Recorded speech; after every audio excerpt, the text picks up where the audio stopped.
back to my channel. This is Prepping by Faith, and today I wanted to talk to you guys about something that might be a little bit controversial. It might be a little bit of tough love, a little bit, stronger than I come across typically, but this is something that is really bothering me. I feel like it's something I probably should have addressed prior to this election, and this is going to be a little bit political. I apologize to those of you who don't like that sort of thing. If you don't want to watch this video, just hit the X up in the corner and don't watch it. But this is something that I feel strongly about. And what I'm going to be addressing today could actually lose me some subscribers, and I'm okay with that. But I feel like I need to share how I feel about this situation. There are many out there, especially in the Christian community, and this one bothers me the most, are the Christians that choose not to vote because they feel like they don't have to vote, because they feel like the Lord doesn't hold them accountable for not voting. And I really want to go ahead and squash that right now. We do have an obligation to vote as Christians. We should be voting for leaders that are upholding godly principles, godly values, and we have an obligation to do that. If we really want to see this country turn around, if we really want to see that change that we are all hoping and praying for, then we have to do our part as citizens of this country. And one of the benefits and the privileges of being a United States American citizen is the right to vote. And that is something that we should be proud of. That is something that we should be doing not out as an obligation, but as something that we want to do because we believe in the freedoms of this country. We believe in the Constitution, and we should be doing everything that we can to make sure that that is perpetuated in future generations. If we don't stand up now and continue to vote, how are our children going to know that that is what they need to do to keep this country going? That is just something, I'm sorry guys if I'm coming across a little bit animated, but I am angry about that statement. I have seen this in the comment section, sharing this out yesterday, encouraging people to go out and vote, and people acting like they don't need to as a Christian. Well, I'm here to tell you that you do, and we are supposed to be voting for those, like I said, that promote godly principles and values. We are supposed to vote for leaders that are pro-life, for leaders that support the right of the church to be fully operational and ability to freely worship. People that are against same-sex marriage, that are against the changing of genders, especially in our children.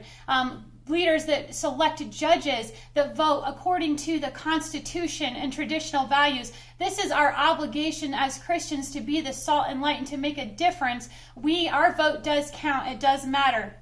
And I know there are those out there that say that it's rigged, why bother? You know what? Well, then why bother doing anything if that's how you feel? You need to pull yourself up by the bootstraps and do what you can. When you've done everything you can, then stand, knowing that you have done all. That is what we are supposed to do as Christians, and I wanted to bring up the story of Eli in that whole situation in the Bible. He was a priest, the head priest there in the church, and one of the things he knew is that his two sons were taking advantage of the situation. That information came to his ears, and he knew that they were mistreating women and getting them to do things that they should not have done, that were serving at the temple. And he was also, they were taking advantage of the offerings that would come before the Lord and taking those choice offerings.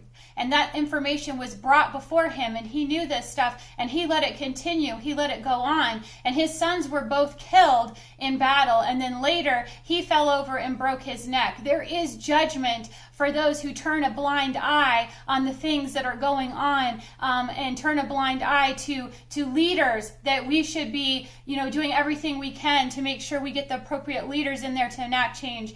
And, the other thing is, I understand that not all of these candidates are going to be lined up according to our values. But, sometimes you have to choose the lesser of two evils. And there's a reason for that. If we continue to do that, and we continue to vote for these people that are more closely aligned with our values and principles, eventually I believe that cream rises to the top, and we would be able to continuously purge out those that are not doing what they said they would do. But if we hold up the standard, then they're going to have to reach that bar, and they're going to have to attain that bar. But it's up to us to start holding these people accountable, to start giving ourselves the ability to have better candidates. But if we do nothing, then and this is what I strongly believe. I don't believe that it's the leftists, the far on the left, the ones that are falling off the cliff on the other side, that is the demise of America. It is complacency that is the demise of America, because we are not standing up. We are sitting on our rumps, and we are not doing what we need to do to enact this change. Yes, we need to pray. Yes, we need to stand before the Lord and petition heaven, but he elects the leaders, and we also have a voice in that said election. So we need to make our voice count.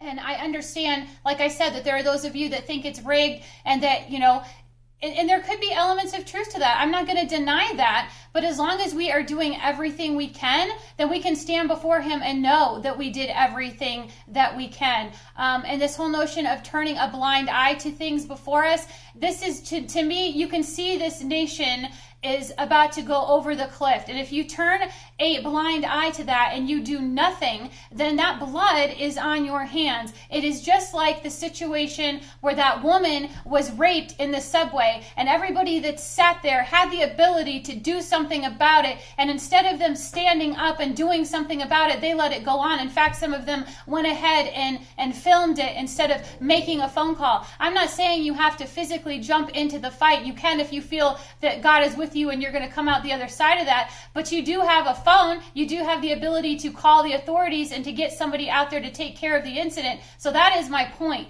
If you're not going to be, you are going to be held accountable for those situations. If something were to take place directly in front of your eyes and you choose to do nothing, you will stand before God Almighty one day. And I want to know that I have done everything I can to try to rectify this situation in this country, and voting is part of that. To him that knows to do good and doeth it not, to him it is sin. And that is James 4:17. And the other thing is in Matthew 12:37, it tells us that for by your words you will be justified, and by your words you will be condemned. If we will be judged for just our words, imagine what we will be judged for, our actions, what we choose to do and what we choose not to do. So I just wanted to share this with you guys today. It's something that, got me fired up a little bit. So, I think it's so important that we continue to vote in this country, even more so as Christians, not less. I think about, another thing I had thought about today is just, lions and hyenas. And, when you have a single lion or a couple of lions, they can be taken down by a pack of hyenas. But when the whole pride stands together in unity and they fight, they're able to drive those hyenas away, and that's what we need. We need a pride full of lions that are ready to take this thing on and are ready to carry the torch, because that is what we should be doing. Right now, we should not be backing down and sitting on our haunches and just hoping that somehow the storm passes overhead and leaves us untouched and unscathed. We are supposed to do our part. So I just wanted to share this with you guys today. I hope that you have, some of you have found it encouraging, have found it enlightening in some way, and that it does motivate you guys in the future elections to go out there and do something, and at least attempt to make a change in these next coming elections. If you guys have enjoyed this video today, please give me a like, share, and subscribe. And remember to pray, prep, and put God first. God bless.